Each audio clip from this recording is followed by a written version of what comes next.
Hay una historia muy famosa del escritor americano Mark Twain llamada El príncipe y el pobre. En la historia, un príncipe invita a un mendigo pobre a su castillo, y solo para divertirse, los dos intercambian su ropa. Desgraciadamente para el príncipe, es confundido con el mendigo y lo echan del castillo. El mendigo, por otro lado, confundido con el príncipe, se queda en el castillo y vive una vida de príncipe.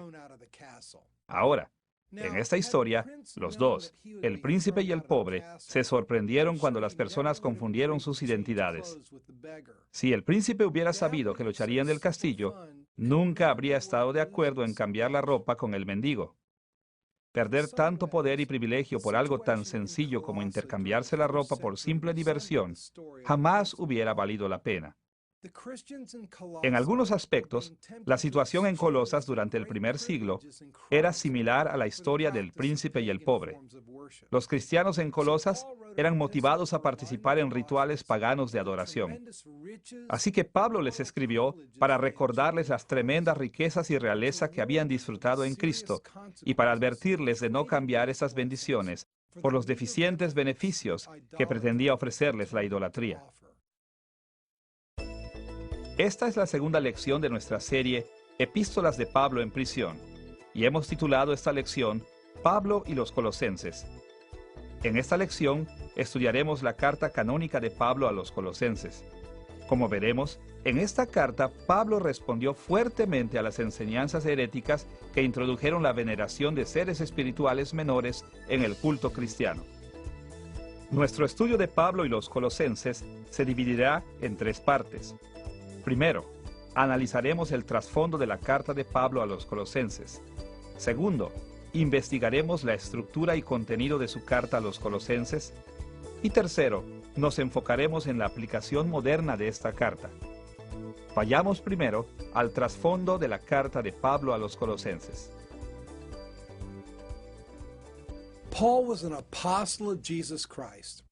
Pablo era un apóstol de Jesucristo, y escribir cartas era un aspecto de su ministerio de autoridad como representante de Cristo. Otra parte de ser un apóstol era pastorear iglesias e individuos. Por lo que las cartas de Pablo no eran solo colecciones de enseñanza autoritaria.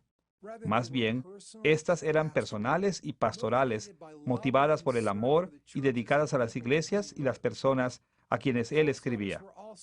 Las cartas de Pablo también eran ocasionales, es decir, fueron escritas para tocar puntos específicos en tiempos y lugares determinados.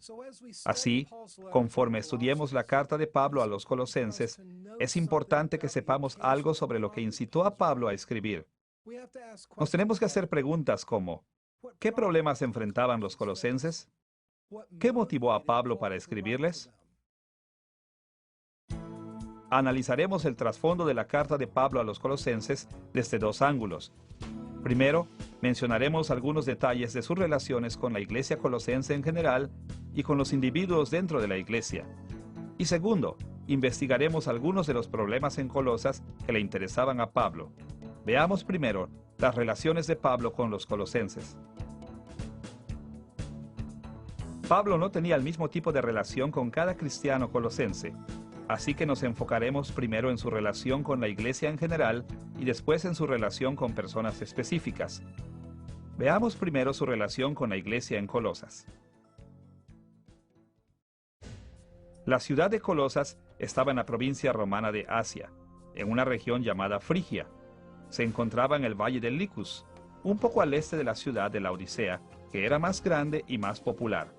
Colosas era relativamente pequeña, y por las normas políticas y económicas de esos días, realmente era la ciudad menos importante para recibir cualquiera de las cartas canónicas de Pablo. De hecho, Pablo nunca había visitado la iglesia en Colosas, pero aún así se preocupaba por ellos profundamente. Escuche sus palabras en Colosenses capítulo 2, versículo 1. Porque quiero que sepáis cuán gran lucha sostengo por vosotros y por los que están en la Odisea, y por todos los que nunca han visto mi rostro. Ahora, Pablo había pasado por Frigia durante su segundo y tercer viaje misionero, pero por alguna razón no había visitado la iglesia colosense.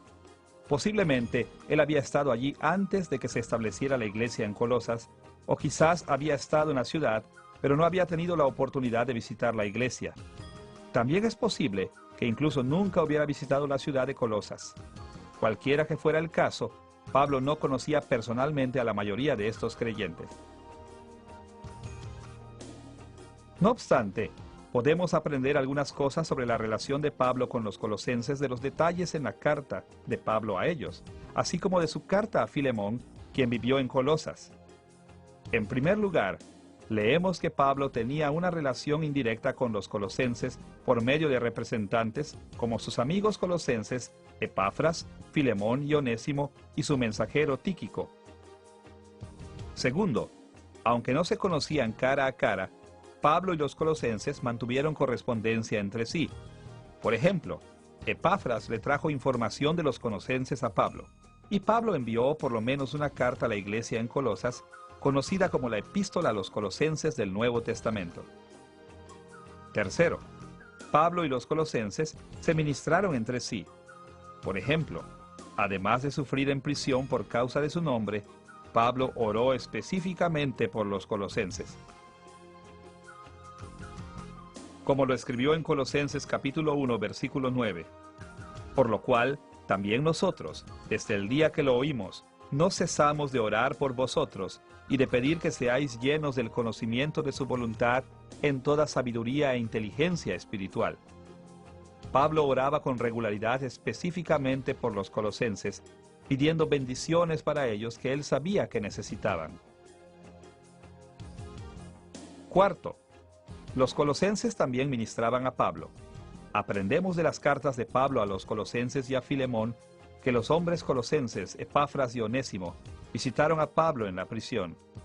Y como la iglesia colosense envió mensajeros a Pablo, es razonable asumir que ellos también oraron por él. Para abreviar, aunque Pablo no había conocido personalmente a la mayoría de los creyentes colosenses, ellos compartían afecto y afinidad entre sí, haciendo su relación real y sustancial. Habiendo visto la naturaleza de la relación de Pablo con la iglesia de Colosas, debemos mirar su relación con personas específicas dentro de la iglesia colosense con quien él estaba más familiarizado. Pablo tenía varios amigos en Colosas. Estas no eran solo personas que él conocía, eran amigos personales, muchos de los que habían laborado junto con Pablo en el ministerio del Evangelio. 3 de estos amigos eran Filemón, Apia y Arquipo. Escuche las palabras de Pablo en Filemón, versículos 1 y 2, los cuales forman el saludo de esta carta. Pablo, prisionero de Jesucristo, y el hermano Timoteo, al amado Filemón, colaborador nuestro, y a la amada hermana Apia, y Arquipo, nuestro compañero de milicia. Por lo menos, Filemón era amigo íntimo de Pablo, y la mención de Pablo de Apia parecería indicar que también la conocía. Muchos estudiosos creen que ella era un miembro de la casa de Filemón, probablemente su esposa. Como Arquipo era una persona de estatus en la iglesia, puede ser que Pablo lo mencionara por darle su lugar. Pero lo más seguro es que él también era parte de la familia de Filemón, quizás su hijo. Otro de los amigos de Pablo de Colosas era Epafras. Pablo se refirió a Epafras como su compañero, trabajador y su compañero de prisión, y mencionó que Epafras era un ministro fiel de Cristo. Epafras estaba con Pablo en la prisión cuando Pablo envió su carta a la iglesia colosense. El amigo de Pablo, Onésimo, también era de Colosas. Onésimo era un esclavo que buscó a Pablo después de huir de Filemón y quien terminó atendiendo a Pablo en la prisión. La mayoría de los amigos de Pablo parecen haber estado relacionados de alguna manera con Filemón. Pero cualquiera que fuera su relación entre sí, está claro que Pablo tenía una relación más íntima con estos amigos que la que tenía con la iglesia de Colosas en general. Pero como su carta a los colosenses muestra, también está claro que su relación con estos amigos aumentó su amor por todos los creyentes en Colosas. Así que, hablando generalmente, Pablo tenía muy poca relación personal con la iglesia colosense, pero también se preocupó profunda y personalmente por varios de sus miembros. Él no solo tenía un fuerte sentimiento por su iglesia porque era un apóstol, sino también debido a la relación con sus amigos.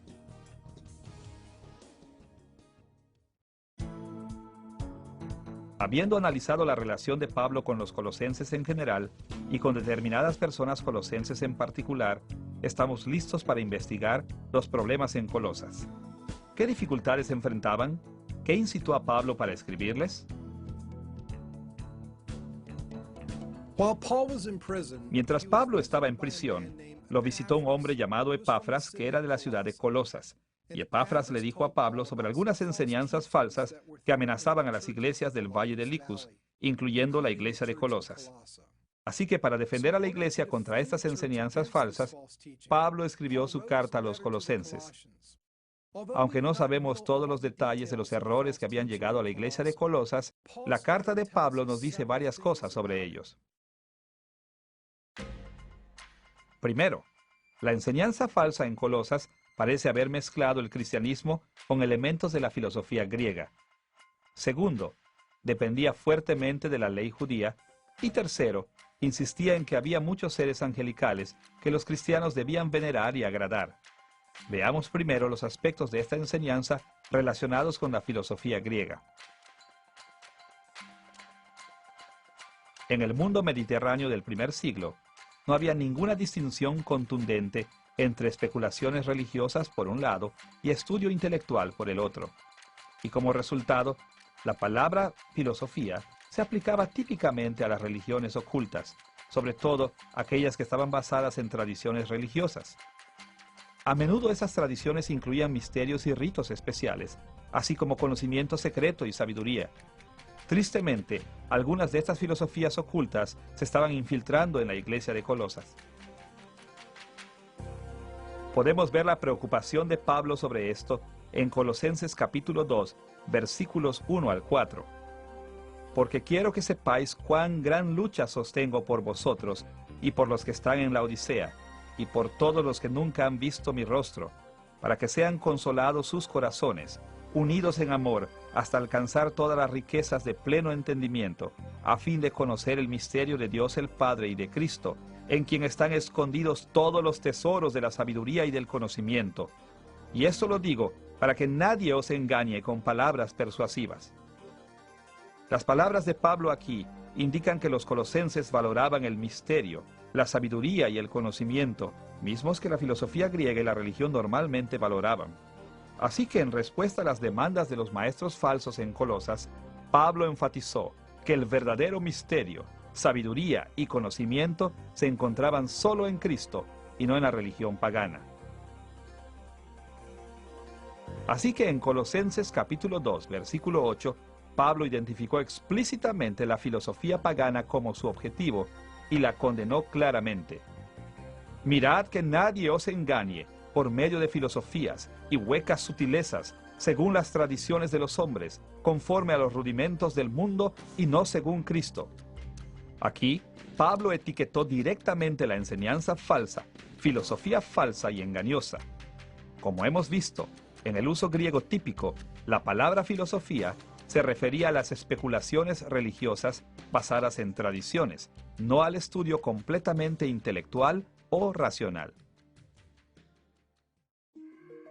Estos versículos insinúan fuertemente que los falsos maestros en Colosas estaban enamorados de las creencias y prácticas basadas en la religión griega y el misticismo oculto.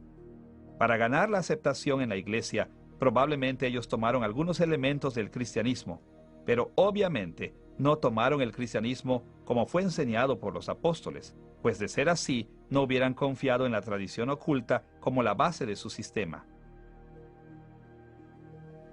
La filosofía pagana defendida por los falsos maestros en Colosas también parece haber incluido elementos del ascetismo. El ascetismo es una anulación impropia del placer físico. Está a menudo arraigado a la idea equivocada de que el placer es inmoral, incluso a veces llega hasta estar en favor de castigarse a sí mismo con el dolor físico.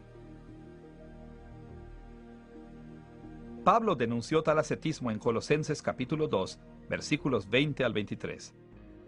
Pues si habéis muerto con Cristo en cuanto a los rudimentos del mundo, ¿por qué, como si vivieseis en el mundo, os sometéis a preceptos tales como: no manejes, ni gustes, ni aun toques, en conformidad a mandamientos y doctrinas de hombres, cosas que todas se destruyen con el uso. Tales cosas tienen a la verdad cierta reputación de sabiduría en culto voluntario, en humildad y en duro trato del cuerpo, pero no tienen valor alguno contra los apetitos de la carne. Pablo se opuso a las prácticas ascéticas en Colosas por lo menos por dos razones. Primero, su ascetismo estaba basado en los principios básicos del mundo. Como veremos después en esta lección, este lenguaje se refiere a seres espirituales y poderes angelicales. Segundo, no tenía ningún valor contra el pecado, por lo tanto, no proveía ningún beneficio. En resumen, entonces, los falsos maestros en Colosas intentaron mezclar las enseñanzas de la Iglesia con tradiciones griegas que supuestamente traerían sabiduría y fortalecerían a los creyentes contra la tentación. Pero en realidad, la sabiduría que ellos ofrecían era falsa, sus prácticas no tenían valor y sus enseñanzas negaban la supremacía de Cristo. Además de promover la filosofía griega, los falsos maestros en Colosas introdujeron muchas prácticas basadas en la ley judía. Sin embargo, su uso y entendimiento de la ley judía partían tanto del judaísmo tradicional como de prácticas cristianas apropiadas. Como hemos visto en otras lecciones, Pablo respetó la ley mosaica y estaba dispuesto a aceptar y participar en muchas prácticas judías tradicionales por causa del Evangelio. Así, si los falsos maestros en Colosas hubieran empleado la ley de una manera válida, Pablo no habría criticado el uso de esta. Sus críticas indican que los falsos maestros estaban usando enseñanzas judías y prácticas de manera incorrecta. En Colosenses capítulo 2, versículo 16, Pablo se refirió a varias prácticas judías de las que los falsos maestros abusaron cuando escribió: Por tanto, nadie os juzgue en comida o en bebida, o en cuanto a días de fiesta, luna nueva o días de reposo. Evidentemente, los falsos maestros en Colosas enfatizaron ciertas prácticas derivadas de la ley del Antiguo Testamento. Esto incluía observar ciertas fechas del calendario judío, como fiestas religiosas, celebraciones de luna nueva y el día sabático, así como restricciones dietéticas. Pero ellos no observaban estas reglas del Antiguo Testamento de la manera prescrita por la ley mosaica, ni las aplicaban como lo hicieron los apóstoles. Al contrario, Pablo declaró que sus prácticas distorsionaban la ley del Antiguo Testamento y ponían en peligro el destino eterno de aquellos que lo seguían. Como lo escribió en Colosenses capítulo 2, versículos 17 y 18. Todo lo cual es sombra de lo que ha de venir, pero el cuerpo es de Cristo. Nadie os prive de vuestro premio, afectando humildad y culto a los ángeles, entremetiéndose en lo que no ha visto, vanamente hinchado por su propia mente carnal. La ley mosaica no asociaba los días santos con la adoración de ángeles, sino con la adoración a Dios, y no estaba a favor de una dieta especial como un medio de humildad o de ascetismo, sino como una señal de ser apartado como persona especial de Dios. Los falsos maestros, sin embargo, habían adulterado estas leyes, usándolas en la adoración idólatra y el ascetismo pagano. En Colosenses capítulo 2, versículos 11 y 12, Pablo agregó la circuncisión a la lista de las leyes judías de las que los falsos maestros abusaron. En él también fuisteis circuncidados con circuncisión no hecha a mano, al echar de vosotros el cuerpo pecaminoso carnal en la circuncisión de Cristo, sepultados con él en el bautismo, en el cual fuisteis también resucitados con él, mediante la fe en el poder de Dios que le levantó de los muertos. Al parecer, los falsos maestros en Colosas defendían una forma de circuncisión cristiana.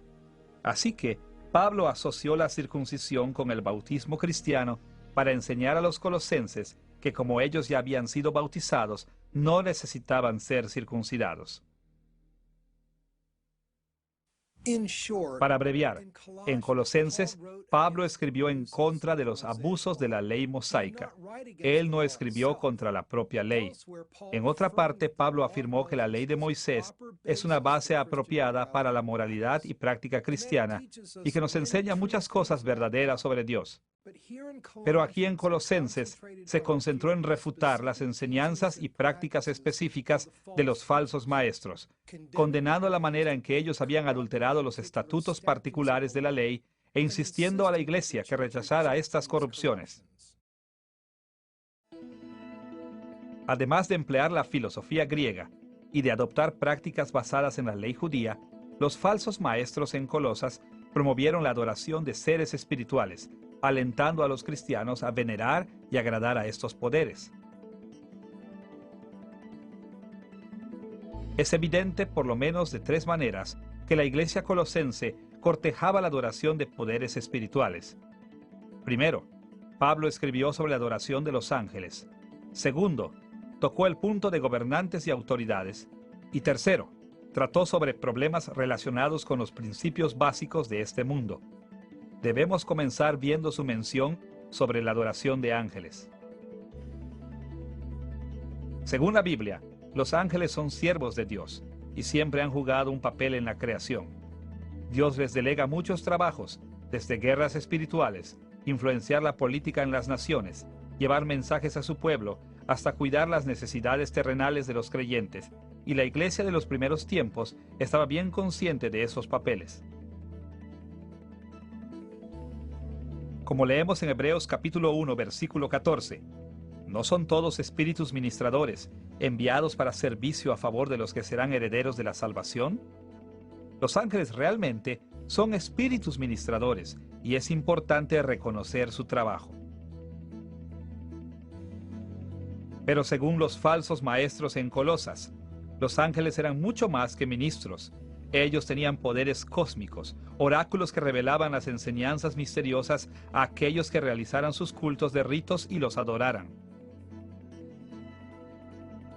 Pablo condenó estas prácticas directamente en Colosenses capítulo 2, versículo 18, donde escribió: «Nadie os prive de vuestro premio, afectando humildad y culto a los ángeles, entremetiéndose en lo que no ha visto, vanamente hinchado por su propia mente carnal». Los falsos maestros decían haber recibido visiones de los ángeles y sobre estas bases animaban a otros cristianos a que hicieran los rituales apropiados para que ellos pudieran recibir visiones similares. Y quizás los falsos maestros realmente habían experimentado visiones, aunque éstas habrían sido de demonios, no de los ángeles santos de Dios. Incluso tal vez simplemente experimentaron trances eufóricos, autoinducidos o incluso inducidos por drogas, o incluso podrían haber estado mintiendo. Cualquiera que fuera el caso, este punto de vista exagerado del poder e influencia de los ángeles no era raro en el mundo antiguo. Algunos maestros judíos sostenían ideas comparables sobre los ángeles y algunas filosofías griegas enseñaban cosas similares sobre sus oráculos y poderes astrales. Tristemente, la familiaridad de esas ideas probablemente hacían que las enseñanzas falsas sonaran razonables a los cristianos colosenses, permitiendo que estas doctrinas falsas ganaran terreno en la iglesia colosense.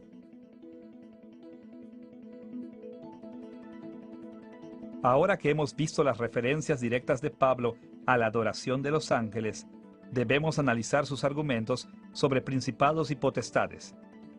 En el lenguaje del primer siglo, los términos dominios y autoridades se referían a seres espirituales como los ángeles. Como hemos visto, los falsos maestros en Colosas animaban a los creyentes a que adoraran a los ángeles y seres espirituales. Pablo respondió a esta herejía dando énfasis a la superioridad de Cristo sobre cualquier poder y autoridad en el cielo y en la tierra. Él escribió sobre la supremacía de Jesús en Colosenses capítulo 1, versículo 16.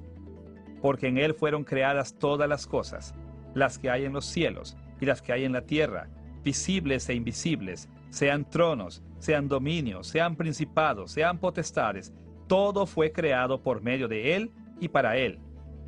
Aquí Pablo mencionó tronos, dominios, principados y potestades.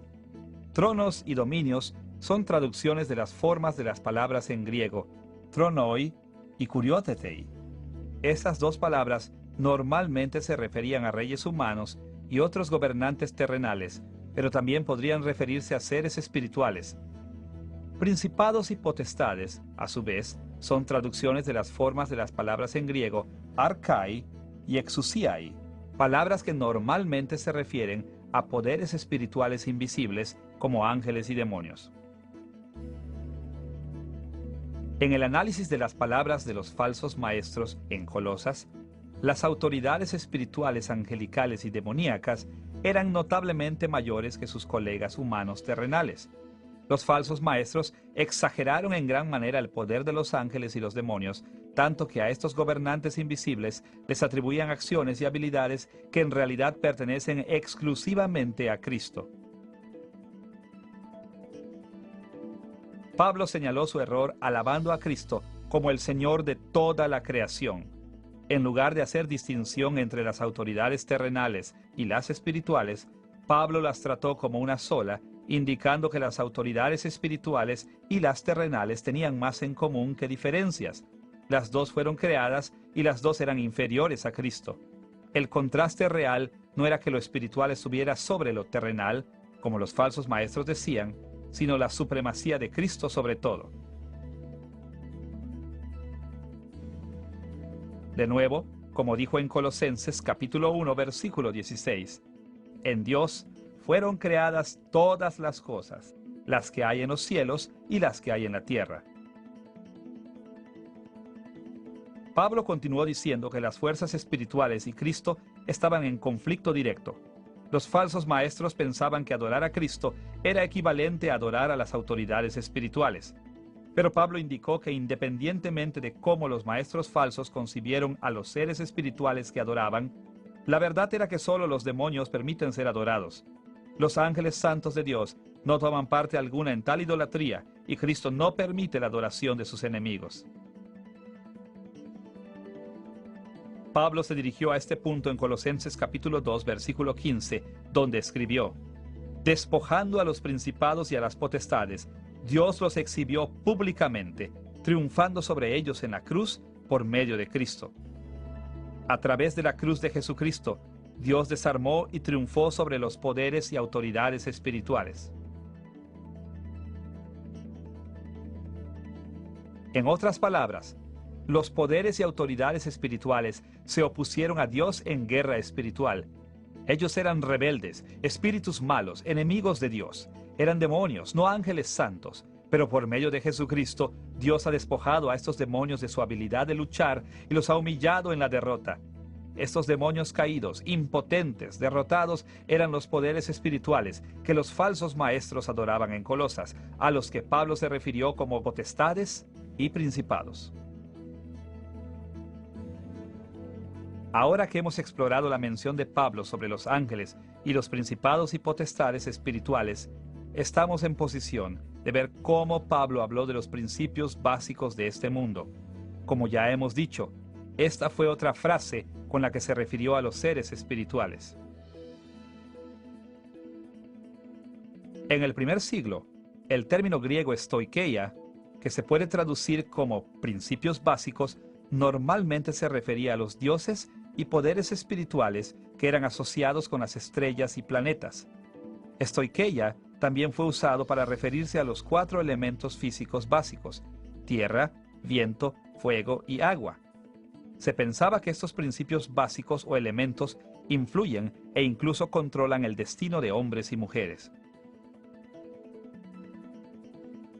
Pablo usó stoikeia claramente de esta manera en Gálatas capítulo 4, versículos 8 y 9, donde escribió: ciertamente, en otro tiempo, no conociendo a Dios, servíais a los que por naturaleza no son dioses, mas ahora, conociendo a Dios, o más bien, siendo conocidos por Dios, ¿cómo es que os volvéis de nuevo a los débiles y pobres rudimentos, a los cuales os queréis volver a esclavizar? Aquí la palabra rudimentos traduce la palabra griega stoikeia y se refiere a aquellos que por naturaleza no son dioses. Es decir, se refiere a los demonios que se hacen pasar por dioses paganos. Este mismo significado de stoicheia es también al que Pablo se refirió en Colosenses capítulo 2, versículo 8, donde condenó estos principios básicos. Mirad que nadie os engañe por medio de filosofías y huecas sutilezas, según las tradiciones de los hombres, conforme a los rudimentos del mundo y no según Cristo. Pablo se dirigió a los principios básicos, o stoicheia, como la base de la filosofía de los falsos maestros. En otras palabras, él decía que las tradiciones religiosas de los falsos maestros debían rechazarse porque aclamaban a dioses falsos. De una manera muy interesante, algunas ideas similares sobre los elementos y los poderes espirituales eran defendidas por algunas ramas del judaísmo, sobre todo durante el período intertestamental. Esto parece haberle dado entrada a la herejía cristiana que apareció en Colosas en los días de Pablo. Aparentemente, los falsos maestros en Colosas combinaron el legalismo judío, la religión pagana y el cristianismo, también para animar el culto a estos poderes astrales o cósmicos conocidos comúnmente como principios básicos o stoicheia. La iglesia en Colosas enfrentó algunos verdaderos desafíos en el primer siglo. Al parecer, ellos nunca habían recibido el entrenamiento apostólico. Aunque la iglesia había sido plantada por hombres de Dios, no se había fundamentado sólidamente en la teología de los apóstoles. Esto hizo que los colosenses cristianos fueran particularmente vulnerables a las falsas enseñanzas. Así, cuando los falsos maestros empezaron a bombardearlos con las corrupciones del judaísmo e idolatría pagana, era difícil para ellos reconocer la diferencia entre la verdad y la herejía. Sabiamente, ellos reconocieron su problema y acudieron a Pablo por ayuda. Ahora que hemos estudiado el trasfondo de la carta de Pablo a la iglesia colosense, debemos pasar a nuestro segundo tema, la estructura y contenido de la carta de Pablo a los colosenses.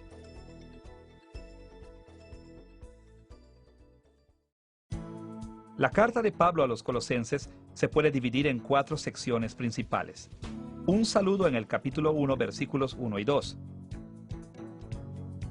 Los estímulos de acción de gracias e intercesión en el capítulo 1, versículos 3 al 14. La estructura principal que trata de la supremacía del cristianismo en el capítulo 1, versículo 15 al capítulo 4, versículo 6. Y las salutaciones finales en el capítulo 4, versículos 7 al 18. El saludo, en el capítulo 1, versículos 1 y 2, identifica al apóstol Pablo como el autor autorizado de esta carta y menciona que la carta también viene del discípulo de Pablo, Timoteo. Está claro que Pablo es el principal autor porque solo él firmó la carta. También está incluido en el saludo una bendición corta que funciona como un saludo. Los estímulos de acción de gracias e intercesión, encontrados en el capítulo 1, versículos 3 al 14, presentan informes sobre la iglesia colosense que Pablo recibió de Epafras. Epafras era el ministro que fundó la iglesia en Colosas. Usted recordará que también pasó algún tiempo con Pablo durante su encarcelamiento. Mientras visitaba a Pablo, Epafras le informó al apóstol de la fe y amor de los creyentes colosenses. Así, los dos hombres pasaron mucho tiempo en oración por la iglesia colosense. Así que cuando Pablo les escribió, les dijo de lo mucho que le agradecía a Dios continuamente por su fe y su salvación. Y les dijo que siempre oraba para que el Señor los bendijera, sobre todo dándoles discernimiento espiritual y fortaleciéndolos para hacer buenas obras. En la parte del cierre de Colosenses, en la sección de las salutaciones finales en el capítulo 4, versículos 7 al 18, Pablo envió saludos a los colosenses de parte de muchas personas que estuvieron con él en la prisión. El cierre indica que Pablo envió esta carta a los colosenses pensando en el cuidado de Tíquico y Onésimo. Tíquico entregó la carta a los efesios y Onésimo entregó la carta a Filemón. Esto parece indicar que las 3 cartas, Colosenses, Efesios y Filemón, fueron escritas y entregadas más o menos al mismo tiempo.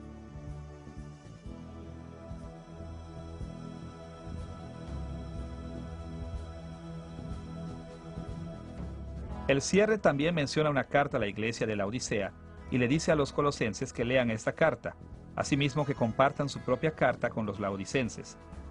Esto nos permite saber que aunque Pablo escribió estas cartas a ciertas personas en particular, en circunstancias específicas, Su intención era que estas también fueran aplicables a otro público.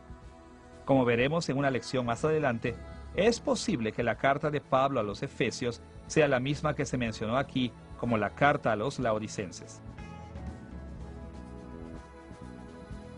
La estructura principal de la carta de Pablo a los Colosenses empieza en el capítulo 1, versículo 15 y sigue hasta el capítulo 4, versículo 6. Esta sección detalla la supremacía del cristianismo sobre la religión de los falsos maestros. El argumento de Pablo sobre la supremacía del cristianismo se divide aproximadamente en 4 subdivisiones principales. Primero, la supremacía de Cristo en el capítulo 1, versículos 15 al 20. Segundo, la supremacía de los ministros de Cristo en el capítulo 1, versículo 21 al capítulo 2, versículo 5. Tercero, la supremacía de la salvación en Cristo en el capítulo 2, versículos 6 al 23. Y cuarto, la supremacía de la vida cristiana en el capítulo 3, versículo 1 al capítulo 4, versículo 6. Estudiaremos brevemente cada una de estas secciones, empezando con la primera sección que se enfoca en la supremacía del propio Cristo. False teachers were trying to persuade the Colossian church to worship cosmic Los falsos maestros intentaban persuadir a la iglesia colosense para que rindieran culto a los poderes espirituales cósmicos, animándolos a un estilo de vida ascético, pensando que este tipo de vida tan áspero aplacaría a los poderes espirituales y tomaría algunos beneficios de estos dioses falsos. Así que Pablo empezó a refutar estas herejías contrastando a estos patéticos dioses impostores con Jesucristo. Por un lado, Pablo insistió que Cristo es el Rey de toda la creación y que posee toda la perfección y autoridad. Por otro lado, Pablo enseñó que los principios básicos del mundo son incapaces de darnos las bendiciones de la salvación y son indignos de reverencia. Pablo enlistó muchos aspectos importantes de la supremacía de Cristo en Colosenses capítulo 1, versículos 15 al 20, y la mayoría de estos detalles contrastan con las falsas enseñanzas de Colosas. Entre los detalles que Pablo perfiló aquí, habló de Cristo como la imagen de Dios en Colosenses capítulo 1, versículo 15, el primogénito sobre toda la creación, también en Colosenses capítulo 1, versículo 15, el instrumento de la creación en Colosenses capítulo 1, versículo 16, el Señor Supremo en Colosenses capítulo 1, versículo 18, Dios encarnado en Colosenses capítulo 1, versículo 19, y el único reconciliador en Colosenses capítulo 1, versículo 20. Pablo comenzó diciendo que Cristo es la imagen del Dios invisible. Esta descripción puso a Cristo en gran contraste con los dioses de los falsos maestros. Escuche cómo Pablo describió a Jesús en Colosenses capítulo 1, versículos 15 al 16. Cristo es la imagen del Dios invisible, el primogénito de toda creación, porque en Él fueron creadas todas las cosas, las que hay en los cielos y las que hay en la tierra, visibles e invisibles, sean tronos, sean dominios, sean principados, sean potestades, todo fue creado por medio de Él y para Él. Aunque las Escrituras hablan muchas veces de todos los seres humanos como la imagen de Dios, aquí Pablo tenía en mente algo que era único sobre Jesús, algo asociado con su poder y autoridad sobre la creación. Él tenía en mente la manera en que los falsos maestros en Colosas usaban la expresión a imagen de Dios como la habían tomado de la filosofía griega. Por lo menos, en algunas de las filosofías griegas de los días de Pablo, se pensaba que el mismo universo era la imagen de Dios, queriendo decir que era la mayor revelación de Dios y que uno podría obtener conocimiento y sabiduría por medio de su revelación. Nosotros encontramos las referencias a esta idea en escritos tan antiguos como el Timeo de Platón, que es del IV siglo antes de Cristo, así como escritos gnósticos sobre el dios Trimegisto, 3 veces grande, Hermes, que viene del II y III siglo después de Cristo. Así que, considerando que los falsos maestros veían a los planetas y elementos como la imagen de Dios, Pablo señaló a Cristo como la imagen de Dios. Él adoptó este significado filosófico griego del término imagen de Dios para mostrar que Cristo, y no los demonios adorados por los falsos maestros, era la última revelación de Dios, al que los creyentes debían buscar para tener mayor sabiduría y conocimiento de Dios. Segundo, Pablo mencionó que Cristo es el primogénito sobre toda la creación. De nuevo, Pablo escogió sus palabras cuidadosamente para refutar a los falsos maestros. Escuche de nuevo lo que escribió sobre Cristo en Colosenses capítulo 1, versículos 15 y 16. Cristo es la imagen del Dios invisible, el primogénito de toda creación, porque en Él fueron creadas todas las cosas, las que hay en los cielos y las que hay en la tierra. El término griego, prototokoi, traducido aquí como primogénito, a menudo se refería a la superioridad y autoridad más que al orden de nacimiento. En el mundo antiguo, el hijo primogénito en una familia no era necesariamente el que había nacido primero. Más bien el primogénito era el que tenía los mayores derechos de herencia. Normalmente era el que guiaría a la familia después de la muerte de su padre. Por ejemplo, el niño varón más grande de edad era considerado el primogénito, aun cuando tuviera hermanas más grandes. Y más allá de esto, un niño varón más joven podría volverse el primogénito si el hijo mayor era degradado de su posición por alguna razón. Ahora, debemos señalar que algunos cultos bastante prominentes habían malentendido este término de primogénito, indicando que Cristo de hecho había nacido antes de que el mundo fuera creado. Es decir, ellos creen que Cristo siempre ha sido una criatura, así que Él no es igual a Dios el Padre en poder y autoridad. Pero Pablo asoció el estado de Cristo como el primogénito con su autoridad y supremacía sobre toda la creación, y no dijo nada acerca de cuando Jesús no existía.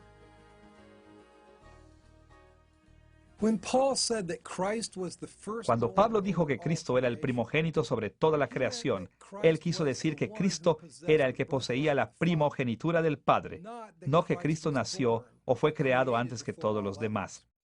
Él no quiso decir que Cristo era parte de la creación, sino que Cristo era el Señor de la creación. Expresándose de esta manera, Pablo dejó claro que los dioses falsos de los falsos maestros no tenían ningún poder o autoridad para dar ninguna bendición a nadie. Cristo, y solo Cristo, fue el primogénito, el que heredó todas las bendiciones de Dios y el único que podría darlas a otros. Tercero, Pablo dijo que Cristo fue el instrumento de la creación en el que Dios creó el universo. El misticismo judío a menudo atribuía papeles prominentes a los ángeles de la creación, papeles que la Biblia atribuye a Dios y a Cristo, pero no a los ángeles. Y en la filosofía griega, normalmente se asignaban papeles similares a los elementos y otros poderes astrales.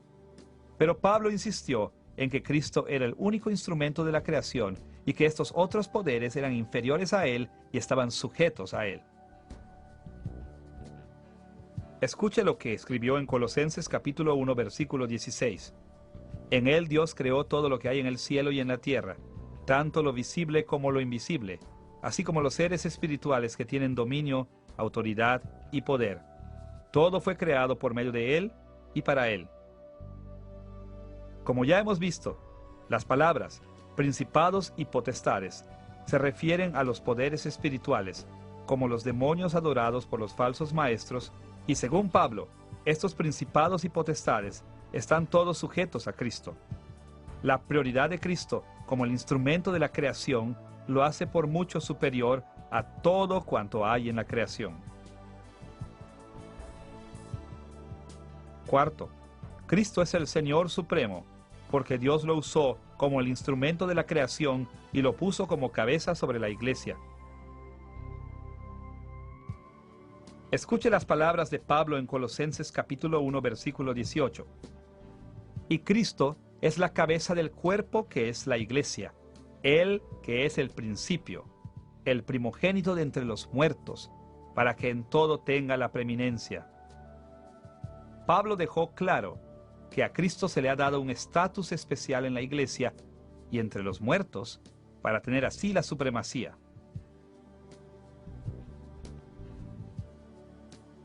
Quinto, Pablo explicó que Cristo es Dios encarnado. Esta notable declaración supera cualquier demanda hecha sobre los ya nombrados principados y potestades del paganismo griego y misticismo judío. Escuche las palabras de Pablo en Colosenses capítulo 1, versículo 19. Por cuanto agradó al Padre que en Cristo habitase toda plenitud. Toda la llenura de Dios mora en Cristo, haciendo a Cristo la encarnación del Dios Supremo. Los principados y potestades, adorados por los falsos maestros en Colosas, eran seres espirituales menores. Aunque a veces eran llamados dioses por la filosofía griega, generalmente no se reconocían como deidades supremas. En contraste, toda la llenura de Dios mora en Jesucristo. Esto significa que Cristo es la encarnación del Dios que creó el universo, al que toda criatura debe obedecer como Señor. Esto hace a Cristo por mucho superior a los seres espirituales menores adorados por los falsos maestros. Finalmente, Pablo habló de Cristo como el único reconciliador entre Dios y el hombre. Pablo explicó este hecho sobre Cristo en Colosenses capítulo 1, versículos 19 y 20. Por cuanto agradó al Padre que en Cristo habitase toda plenitud, y por medio de él reconciliar consigo todas las cosas, así las que están en la tierra como las que están en los cielos, haciendo la paz mediante la sangre de su cruz. Dios planea por medio de Cristo reconciliar consigo todas las cosas.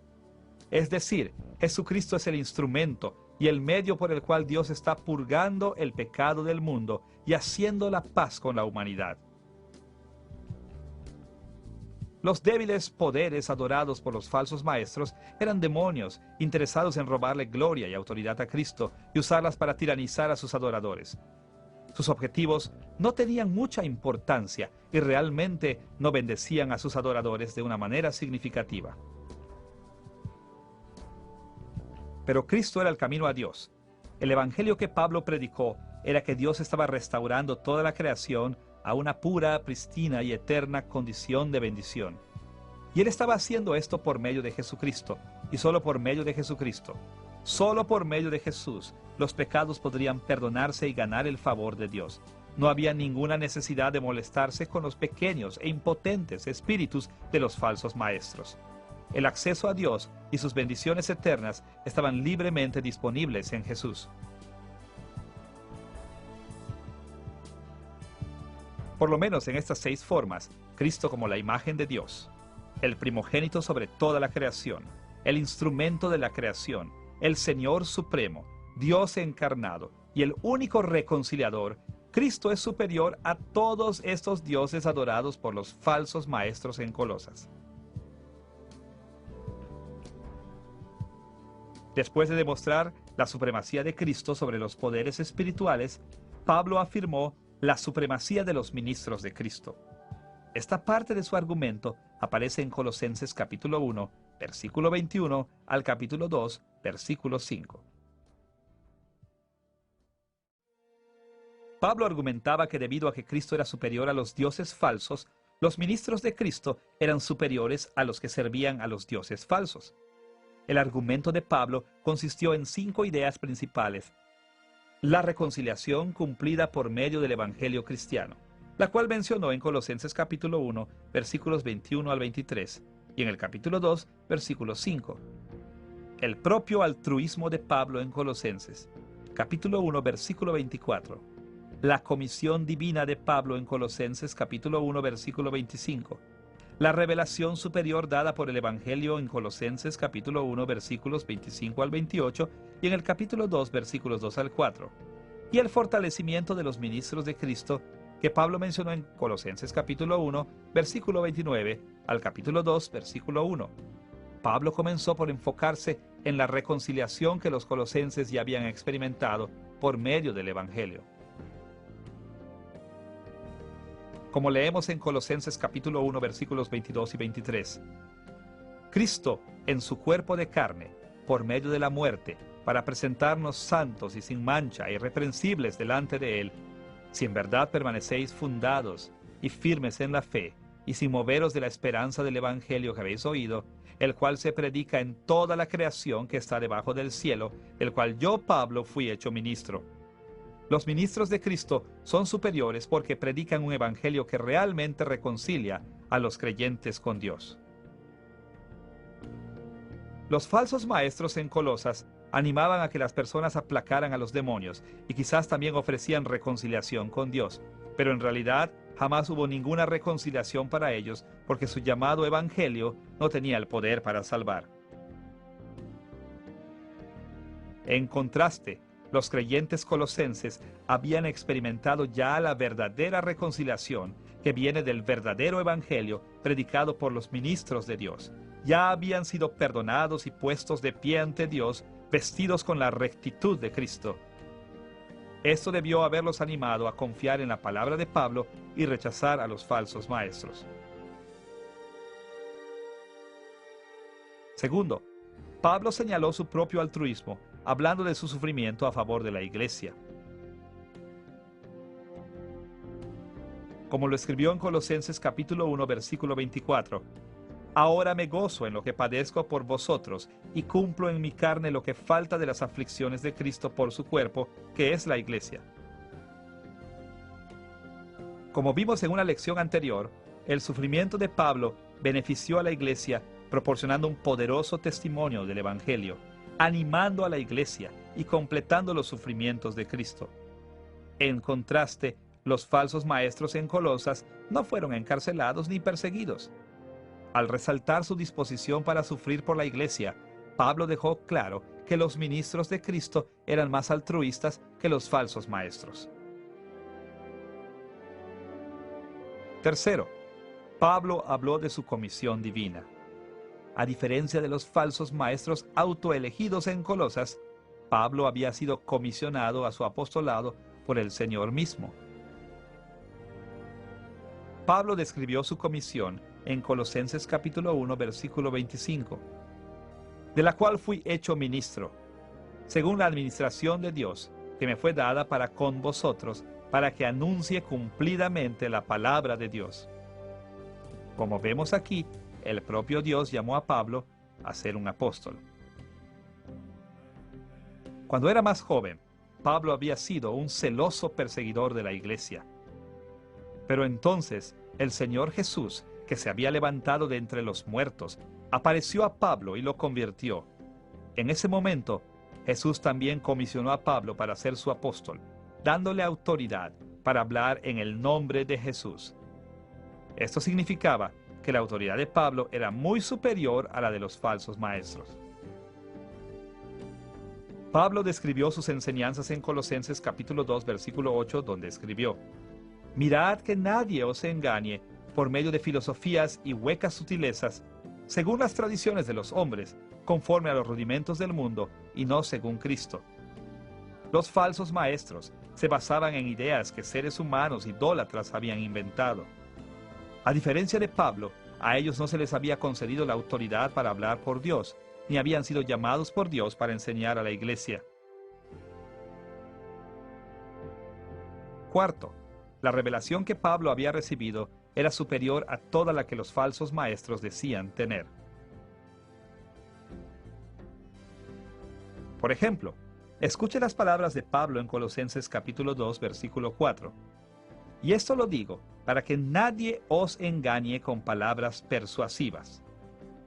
Pablo describió las palabras de los falsos maestros como engañosas.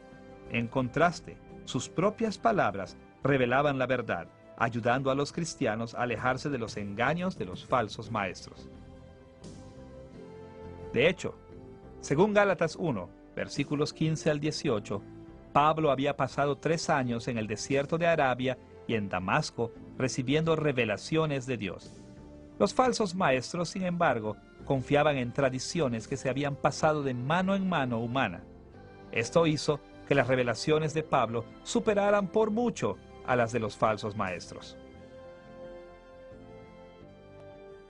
Era muy significativo que las revelaciones de Pablo vinieran de Dios, que no eran invenciones meramente humanas como las enseñanzas de los herejes en Colosas. Pero aún más importante, que el contenido de las revelaciones de Pablo era superior a las enseñanzas falsas en Colosas. En su carta a la iglesia colosense, Pablo describió sus revelaciones como un misterio que Dios le había revelado y como tesoros de sabiduría y conocimiento. Pablo no se guardó esos tesoros para él. Eran el mismo evangelio que él predicó. Eran las verdades de reconciliación con Dios y participación en su reino, en base al sacrificio de Cristo, recibido por medio de la fe. Esta proclamación era mejor que cualquier cosa que los falsos maestros pudieran ofrecer. Quinto, Pablo escribió sobre el fortalecimiento superior de los ministros de Cristo, hablando del hecho que Dios les dio el poder a sus ministros. Pablo no trabajó con su propia fuerza. Más bien, Dios fortaleció y motivó a Pablo para trabajar y sufrir como su apóstol. El Espíritu Santo dotó a Pablo con dones asombrosos, proporcionándole las palabras y oportunidades para hablarle a la gente, así como milagros para confirmar su testimonio, de tal manera que Pablo avanzara para traer el reino de Dios a la tierra. Pablo escribió en Colosenses capítulo 1, versículo 29, para lo cual también trabajo, luchando según la potencia de Él, la cual actúa poderosamente en mí. La autoridad, las palabras y el poder de Pablo venían de Dios mismo, y los falsos maestros en Colosas no se podrían comparar. Su ministerio y su mensaje estaban desprovistos de poder y con un significado sin valor. En resumen, entonces, vemos que Pablo dio énfasis a la superioridad de los ministros de Cristo, escribiendo sobre la reconciliación cumplida por medio del Evangelio cristiano, su altruismo, su comisión divina, la revelación que habían recibido y su fortalecimiento por el Espíritu Santo.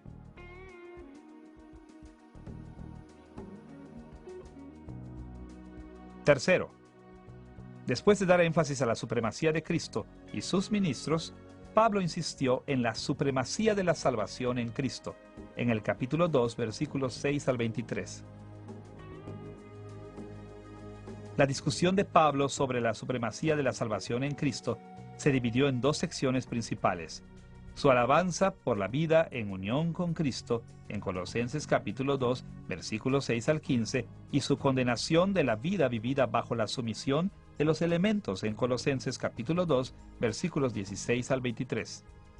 En la primera sección, Pablo describió varios beneficios de la salvación en la unión con Cristo, empezando con los benévolos y fortificantes aspectos del señorío de Cristo, en Colosenses capítulo 2, versículos 6 al 10. En estos versículos, Pablo indicó que debido a que Cristo es nuestro Señor, nosotros estamos atados, edificados y fortalecidos en Él, y como resultado sentimos gran agradecimiento hacia Él. Aquellos que siguieron a los falsos maestros estaban cautivos a los débiles poderes espirituales que adoraban, pero a los que estaban bajo el señorío de Cristo se les dio autoridad para gobernar con Él. Como escribió Pablo en Colosenses capítulo 2, versículos 9 y 10, porque en Él habita corporalmente toda la plenitud de la deidad, y vosotros estáis completos en Él, que es la cabeza de todo principado y potestad. Cristo tiene la autoridad divina sobre cualquier poder, y debido a que los creyentes están unidos a Cristo, ellos comparten esa autoridad divina. Segundo, Pablo también mencionó la vitalidad espiritual que tienen los creyentes al estar en unión con Cristo. Pablo explicó esta bendición en Colosenses capítulo 2, versículos 11 al 13.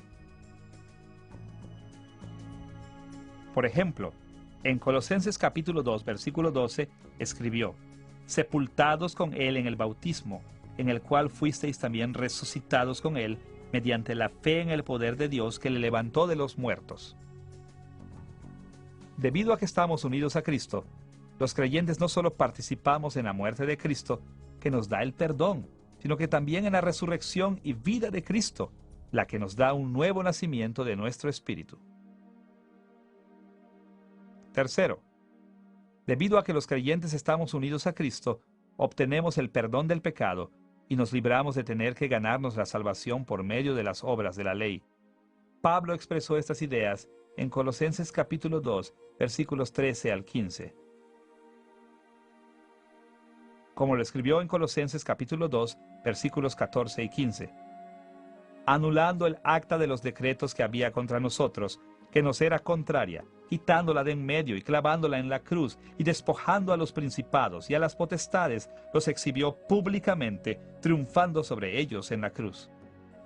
La ley de Dios condena a muerte a la humanidad caída, pero debido a que estamos unidos a Cristo en su muerte, nosotros ya hemos muerto la muerte que la ley requiere. Nosotros ya hemos pagado nuestra sentencia, por lo que ahora somos libres de toda condenación. En contraste con el escenario de estas bendiciones en Cristo, Pablo condenó el mensaje de los falsos maestros en Colosas. La vida en unión con Cristo se caracteriza por las bendiciones del señorío de Cristo, pero la vida bajo la sumisión a los elementos pone a uno bajo el tiránico señorío del hombre. Como Pablo escribió en Colosenses capítulo 2, versículos 16 al 18, esto no solo trae como resultado el juicio del hombre, sino también la pérdida de las bendiciones que Cristo ofrece. Más aún, así como la unión con Cristo produce vitalidad espiritual, la sumisión a los elementos trae como consecuencia la separación de Cristo. Como Pablo indicó en Colosenses capítulo 2, versículo 19, esto trae consigo debilidad espiritual en lugar de fuerza y sofoca el crecimiento espiritual.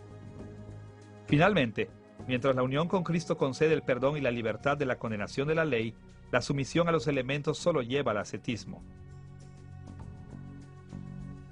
Pablo hizo un comentario sobre la inutilidad de este ascetismo en Colosenses capítulo 2, versículo 23, escribiendo: tales cosas tienen a la verdad cierta reputación de sabiduría en culto voluntario, en humildad y en duro trato del cuerpo, pero no tienen valor alguno contra los apetitos de la carne.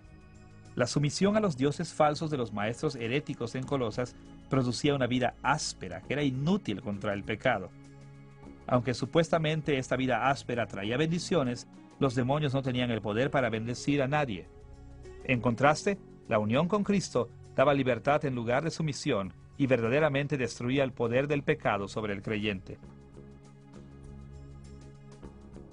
A través de estos aspectos contrastantes de la vida en unión con Cristo y vivir una vida sometida a los elementos, Pablo demostró que la salvación ofrecida en el verdadero evangelio cristiano era mucho mejor que las dichosas bendiciones que pretendían ofrecer los falsos maestros en Colosas.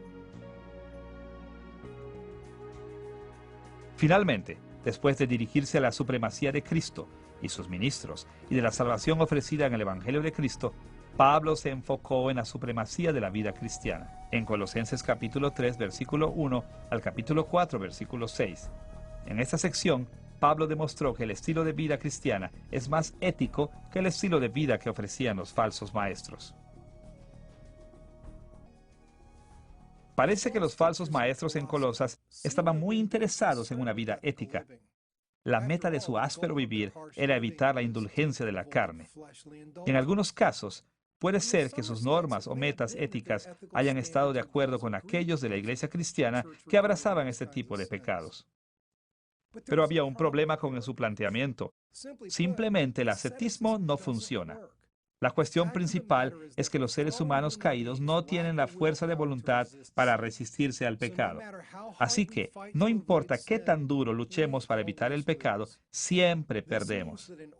Esto significa que para vivir éticamente, para obedecer las normas éticas que Dios ha puesto para nosotros, tenemos que confiar en algo más grande y más poderoso que nosotros mismos. En algunos aspectos, las enseñanzas de Pablo sobre la vida cristiana se parecían a la enseñanza de los falsos maestros. De hecho, Pablo incluso llegó a decir que era correcto enfocarse en lo celestial y espiritual y no en lo terrenal. Escuche sus palabras en Colosenses capítulo 3, versículo 2. Poned la mira en las cosas de arriba, no en las de la tierra. Según Pablo, debemos valorar las cosas espirituales y celestiales más que las terrenales. Esta perspectiva también era compartida por los maestros ascéticos, por lo menos superficialmente. También, como los maestros ascéticos, Pablo enseñó fuertemente en contra de la indulgencia de la carne. Por ejemplo, en Colosenses capítulo 3, versículo 5, escribió: Haced morir, pues, lo terrenal en vosotros, fornicación, impureza, pasiones desordenadas, malos deseos y avaricia, que es idolatría. Pablo estaba de acuerdo con los falsos maestros en que la indulgencia de la carne es mala, pero discrepaba en la manera de evitar tal pecado. Pablo y los falsos maestros también diferían de muchas otras maneras. Por ejemplo, aunque los falsos maestros creían ostensiblemente que ellos debían enfocarse en las cosas celestiales, las enseñanzas que Pablo les criticó eran todas bastante terrenales. Aunque pudieran haber tenido la meta de la espiritualidad, ellos intentaban alcanzar esa meta enfocándose constantemente en cosas terrenales. En Colosenses capítulo 2, versículo 21, Pablo resumió sus enseñanzas así: no manejes, ni gustes, ni aun toques. Aunque los ascetas declaraban dirigirse hacia el reino espiritual, sus enseñanzas se enfocaban en las cosas mundanas, terrenales. Los ascetas parecen haber estado tan preocupados con sus prácticas ascéticas que no se molestaban por enfatizar ideales que fueran verdaderamente celestiales y espirituales. Aunque sus metas pudieran haber sido espirituales, todos sus esfuerzos estaban basados en cosas terrenales. Pablo, por otro lado, enseñó formas específicas en las que los creyentes podrían enfocarse y esforzarse por cosas que estuvieran orientadas espiritualmente. Él insistió que dejaran sus pecados terrenales, pero también sabía que esto era imposible desde un punto de vista de la humanidad caída. Escuche sus palabras en Colosenses capítulo 3, versículos 9 al 11. No mintáis los unos a los otros, habiéndoos despojado del viejo hombre con sus hechos, y revestido del nuevo, el cual conforme a la imagen del que lo creó, se va renovando hasta el conocimiento pleno, donde no hay griego ni judío, circuncisión ni incursión, bárbaro ni escita, siervo ni libre, sino que Cristo es el todo y en todos. Pablo explicó que la llave para la vida ética es esta: los creyentes están unidos a Cristo, Cristo está en todos, y por esta unión con Cristo tenemos nuevas personalidades o nueva naturaleza, por lo que estamos siendo renovados interiormente por Dios. Con esta unión y renovación podemos vivir éticamente. Los falsos maestros no eran verdaderos creyentes. Ellos no creían en el Evangelio y por consiguiente no estaban unidos a Cristo. Ellos no tenían una nueva naturaleza y no estaban siendo renovados por Dios. Como resultado, todos sus esfuerzos por evitar el pecado estaban condenados al fracaso. Los creyentes, en cambio, estamos unidos a Cristo y por consiguiente somos fortalecidos para obedecer las normas éticas de Dios. Pero Pablo no se detuvo en esta idea. Más bien, insistió en ofrecer algunas formas prácticas en las que los creyentes pueden confiar en el poder de Dios para superar el pecado, en lugar de confiar en su propia fuerza de voluntad. Escuche sus instrucciones en Colosenses capítulo 3, versículo 12. Vestíos pues como escogidos de Dios, santos y amados, de entrañable misericordia, de benignidad, de humildad, de mansedumbre, de paciencia. Pablo dijo que los creyentes podían tener éxito en una vida ética enfatizando virtudes celestiales, espirituales, como la compasión y la bondad, en lugar de enfocarse en los pecados que tratamos de evitar. Y nosotros podemos motivarnos para vivir éticamente, enfocándonos en el amor de Dios por nosotros y en que nos ha escogido, en lugar de concentrar nuestros esfuerzos en conceder los antojos de dioses falsos. La estrategia de Pablo para una vida ética era superior a la de los falsos maestros en dos aspectos muy importantes. Primero, era eficaz porque confiaba en el poder de Dios en lugar de en el hombre. Segundo, era eficaz porque enfocaba su atención en virtudes positivas y valores espirituales, lejos del pecado y las cosas terrenales. El punto crucial era que la estrategia de Pablo funcionaba. A diferencia de las prácticas ascéticas que no tenían ningún valor contra el pecado, el método de Pablo realmente hacía posible la vida ética. La carta de Pablo a los colosenses fue diseñada para dirigirse a las herejías idólatras introducidas por los falsos maestros. Los falsos maestros defendían formas paganas de relacionarse con poderes espirituales y formas ineficaces de seguir la rectitud. En respuesta a estos problemas, Pablo predicó a Cristo. Él predicó la supremacía de Cristo como el Señor y Rey y la superioridad de los ministros de Cristo.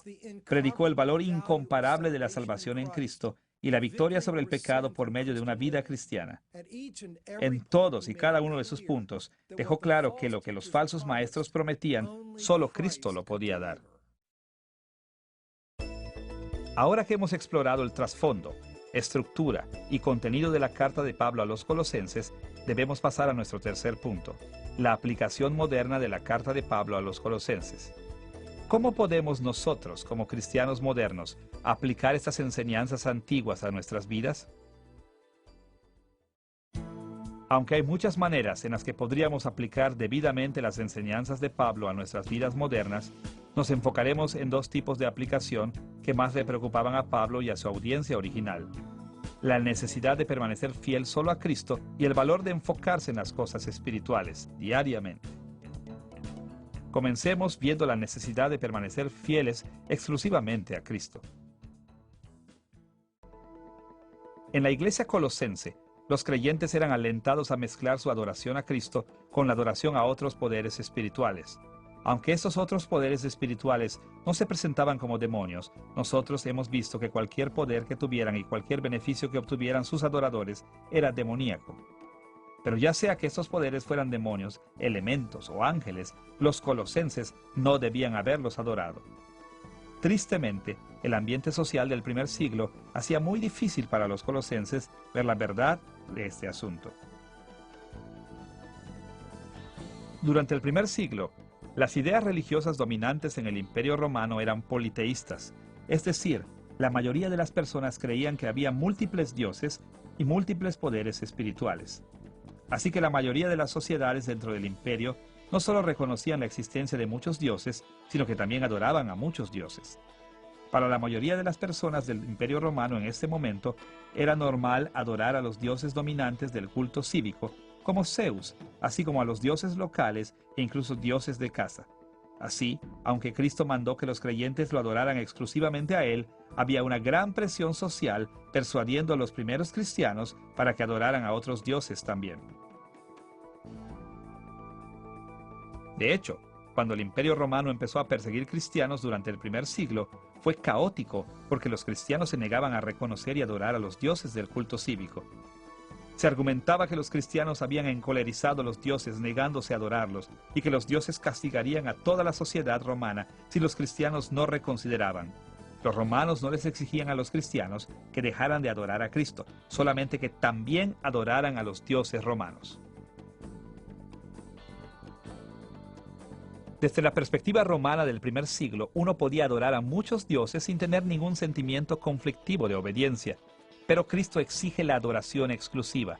Si nosotros adoramos a Cristo, no podemos adorar nada más. Por eso es que Pablo insistió en que los colosenses permanecieran firmes en su fe.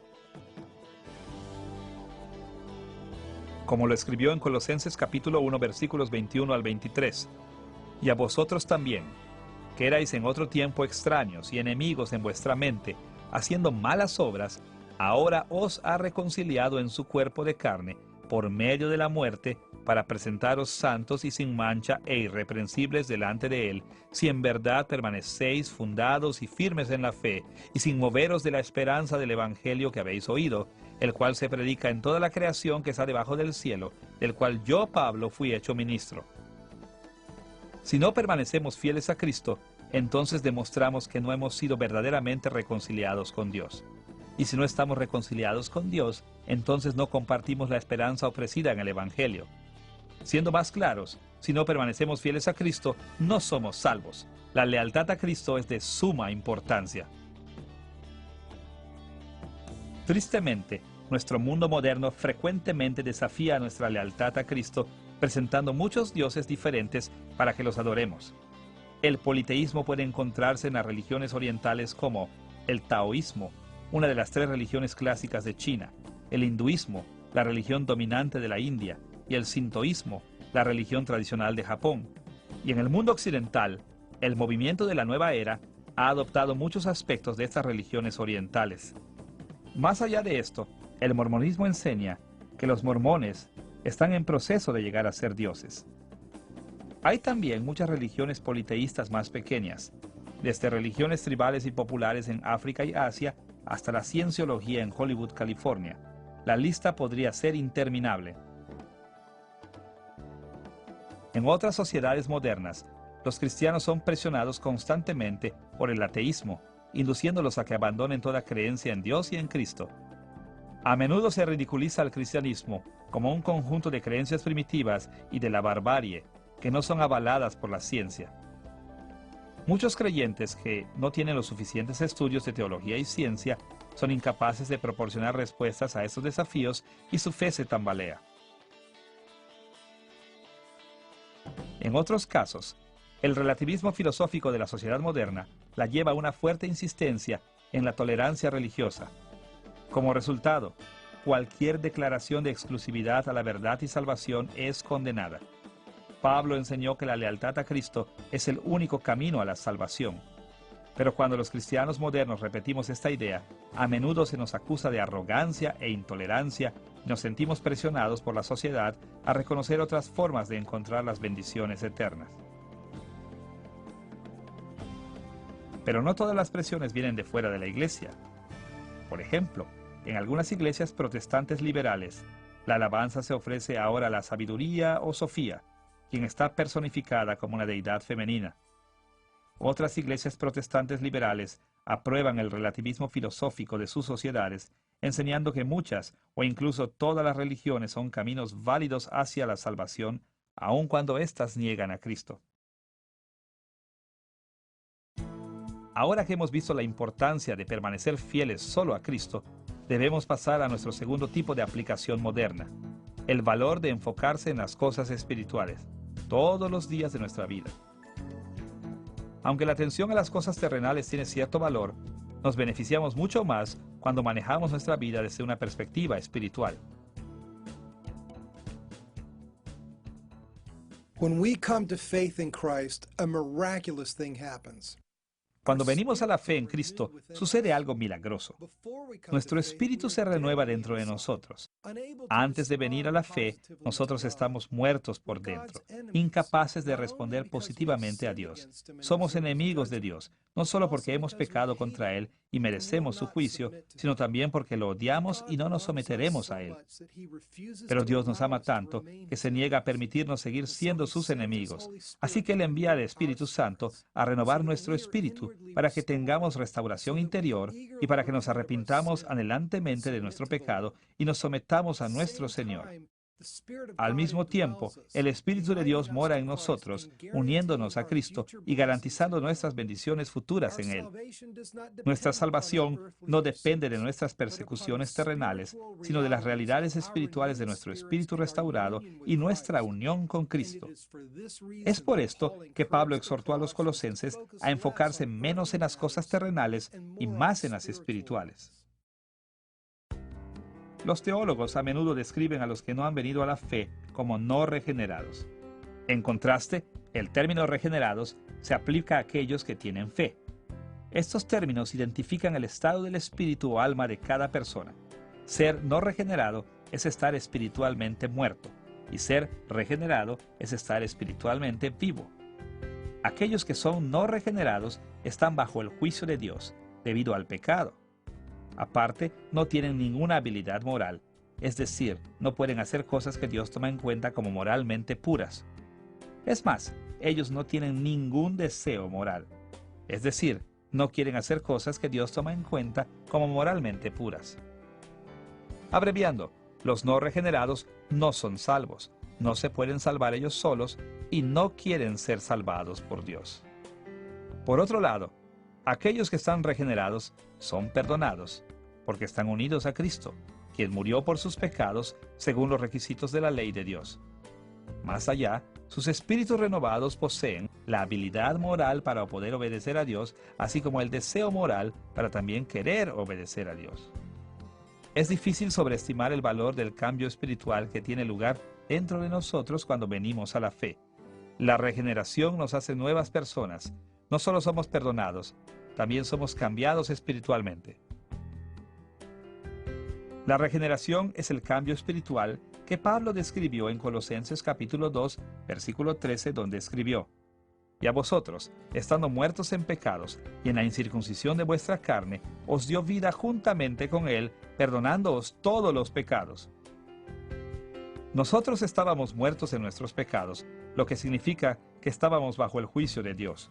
Pero entonces Dios nos dio vida y perdonó nuestros pecados. También estábamos muertos en nuestra naturaleza pecadora, lo que significa que teníamos naturalezas malas, sin habilidad ni deseo moral, pero nuevamente, Dios nos dio vida. Como resultado, ahora tenemos la habilidad para desear lo bueno y hacer lo bueno. Nuestros viejos espíritus no regenerados no tenían ninguna habilidad o deseo moral, pero nuestros espíritus renovados tienen habilidad y deseo moral. Cuando estábamos espiritualmente muertos, antes de que fuéramos regenerados y unidos a Cristo el Rey, habría sido inútil para nosotros enfocarnos en las cosas espirituales o las cosas del cielo, aun cuando nosotros hubiéramos querido. Pero ahora que estamos regenerados, lo más razonable para nosotros es enfocar nuestras nuevas vidas en una nueva dirección. Nuestros espíritus han sido hechos nuevos. Ahora somos personas espirituales, y lo más lógico, lo más natural y lo más benéfico para nosotros como personas espirituales es enfocarnos en nuestras vidas espirituales. Así que Pablo continúa en Colosenses capítulo 3 versículos 1 y 2, describiendo esta exhortación. Si pues habéis resucitado con Cristo, buscad las cosas de arriba, donde está Cristo sentado a la diestra de Dios. Poned la mira en las cosas de arriba, no en las de la tierra. Porque estamos sentados en el cielo con Cristo, debemos enfocar nuestras mentes en las cosas que pertenecen al cielo. Ahora estamos conscientes de la verdadera estructura de autoridad del universo. Sabemos cómo funciona el mundo y qué cosas traen las verdaderas bendiciones. Y este conocimiento debe cambiar la manera en que vivimos nuestras vidas. Ahora, en algunos puntos de la historia, los cristianos han pensado equivocadamente que cuando Pablo dijo que nos enfocáramos en las cosas celestiales y no en las cosas terrenales, él quiso decir que debíamos retirarnos de la vida humana normal para seguir el cielo sin distracción. Los monjes ascéticos medievales son un buen ejemplo de esta manera de pensar. Algunos vivían como ermitaños, separados del resto de la sociedad. Algunos se resguardaban en cuevas o en lugares apartados por largos periodos de tiempo.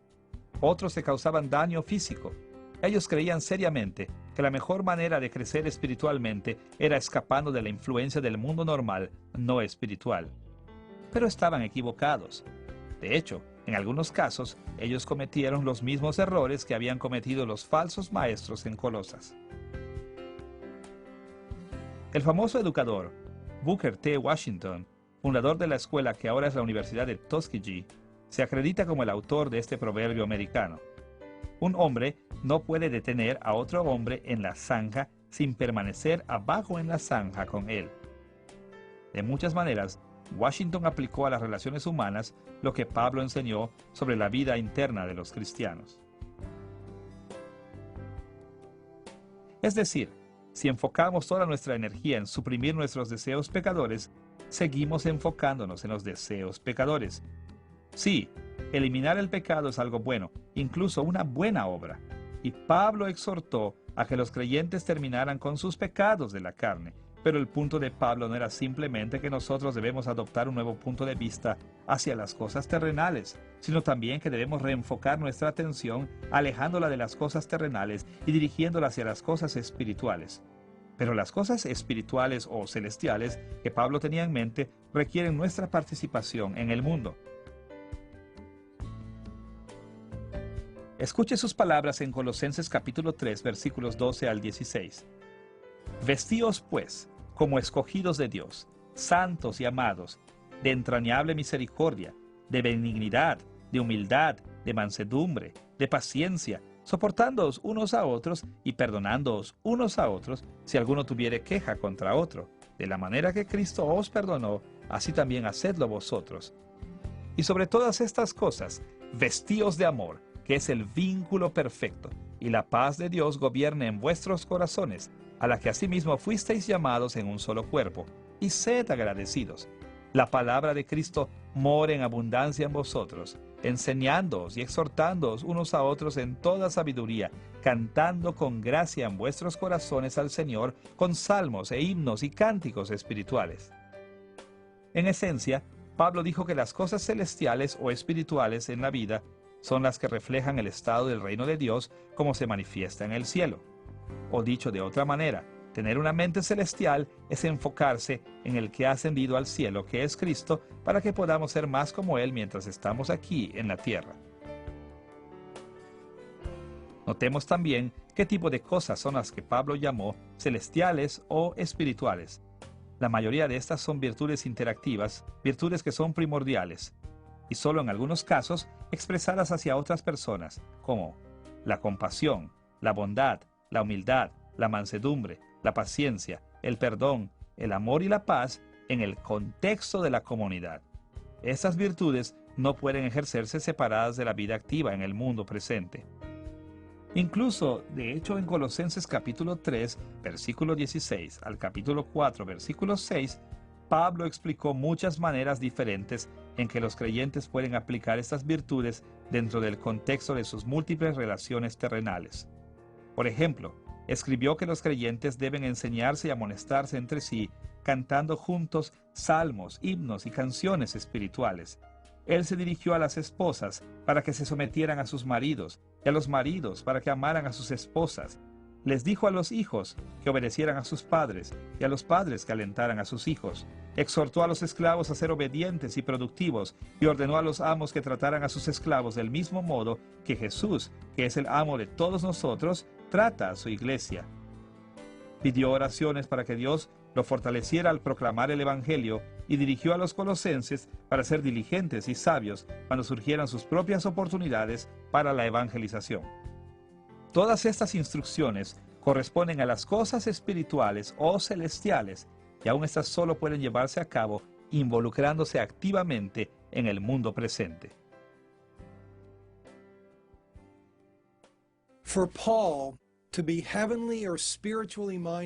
Para Pablo, tener una mente celestial o espiritual es reflejar cuán maravilloso es el cielo ahora mismo y encontrar maneras de hacer al mundo presente más como el cielo.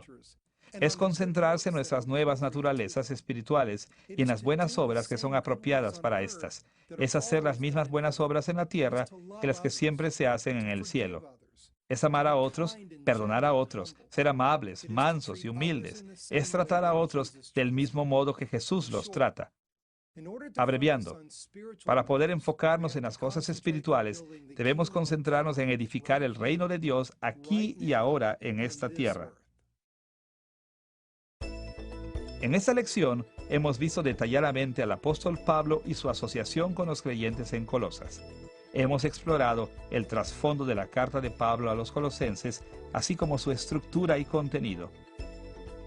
Finalmente, hemos comentado la aplicación moderna de las enseñanzas que los colosenses recibieron de Pablo. La carta de Pablo a los colosenses contiene muchas lecciones importantes para nosotros hoy en día. Nos enseña sobre la supremacía de Cristo y del alto nivel en que debemos considerar a sus apóstoles y sus enseñanzas. Explica nuestro papel en el reino de Dios y la gran salvación de la que ahora disfrutamos, y nos anima a vivir con una actitud espiritual como participantes del cielo y a trabajar para traer nuestros valores celestiales a la tierra. El recordar las lecciones que Pablo enseñó en esta carta nos ayudará a mantener nuestra fe y vivir como miembros productivos y bendecidos del reino de Dios.